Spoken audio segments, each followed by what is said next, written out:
Hi, eighth graders. How you doing? We're getting into just about the start of the United States entering World War II. And we have the start of the fourth marking period. And we got a whole bunch of stuff before we actually get involved in the Second World War. But things are happening. We've spoken about how Munich Conference and appeasement and how the war has actually started. France and England. France has basically been taken over by the time we're getting to this. England is being bombed repeatedly by the Germans. The war has really started. We've talked about our Lend-Lease. We've talked about our cash and carry. We've talked about a whole bunch of stuff that the United States really is involved in the war, but really not involved in the war. We are trying to mind our own business. We are really upset that Japan is running through China and really going into markets that we had in the West, into Asia. So we're really freaked out. We start to get really bent out of shape that they are doing all sorts of horrible things in these different places. So we really try and protect our own territories. We have territories going across the Pacific Ocean, and we have territories that are going to, places where we're going to trade a lot. We are going to pass embargoes on Japan. We're going to make sure that Japan doesn't get traded with. We're going to really, most importantly, we're going to stop selling them iron, but most importantly, we're going to stop selling them oil. And that's going to be, you don't have oil, you don't have gas, you don't have oil for your tanks, you don't have oil for your planes, you don't have gas for your planes or your tanks or your ships or anything like that. Stuff that you need to have an army and a military functioning, we're going to try and cut that off. So we want to make sure that they don't do a whole bunch of stuff. We are going to get ready to, they're going to ask us to lift this embargo. We have people protesting Japanese ships in San Francisco and other places in California and on the West Coast. And in November, they basically say, you need to give us oil, and we kind of just say no. So they start their plan to attack the United States months in advance. We are going to really give them an excuse to attack us. And on December 7th, 1941, the Japanese are going to launch a surprise attack on our naval base at Pearl Harbor in Hawaii. Hawaii is not a state yet. Hawaii is just a territory, but it is a valuable place for us. That's where our Navy goes. Sunday morning, 7:48 a.m., real early. You have servicemen going to church. You have people coming in from nights out. It's people just getting ready to start their daily Sunday stuff. They launch a series of attacks. They're going after our airfields and our ships. They have planes that have dive bombers that have torpedoes on them with different running fuses. And they launch them down and they basically blow up our battleships, trying to do as much damage as they possibly can. Fortunately for the United States, most of our aircraft carriers, all of our aircraft carriers that were in the Pacific Fleet were already out to sea, and we didn't have to worry about that. They were too far out to sea to really to really help out, but they were already gone.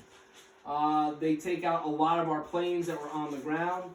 I'm going to try and get you a video that I could show you what's going on with Pearl Harbor. But the Japanese take out a whole bunch of planes on the ground. They take out a whole bunch of ships, and they inflict a whole bunch of damage. You can see the smoke in the background. You can see all different things like that going here. This is a ship on its side. It's rolled over. It's listed. It's there. It's almost sunk. Okay.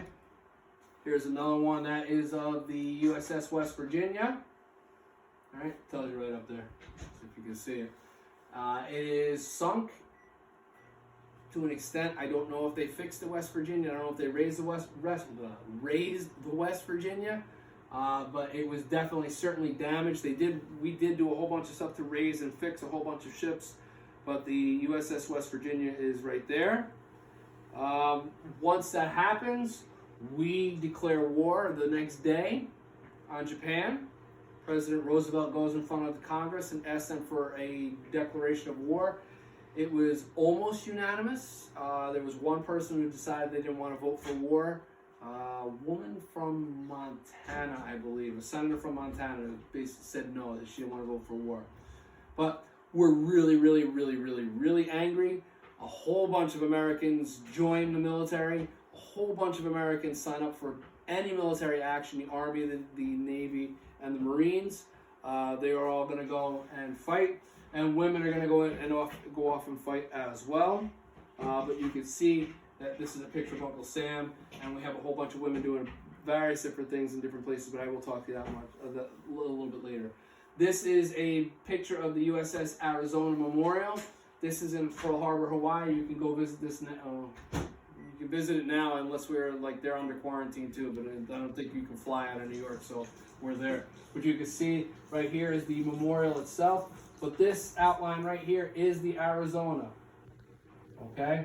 And there's a lot, it is a very solemn place. It is a very quiet place.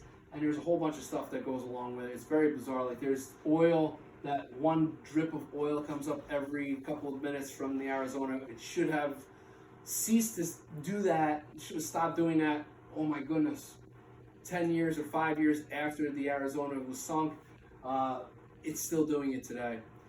You can be buried on the Arizona if you served on the Arizona, but I think all the people that were still alive that survived after the Arizona was sunk have declined to do that. They want to get buried other places. But people who survived the Arizona sinking, and when they died later on after the war, if they died later on, they would have divers bring them down. So a lot of guys would go back with their shipmates. Pearl Harbor gets us involved in World War II. And once we get involved, the war changes dramatically. We get involved, by the time we're involved, the Germans have invaded Russia, and it just becomes a giant fiasco for the Axis powers.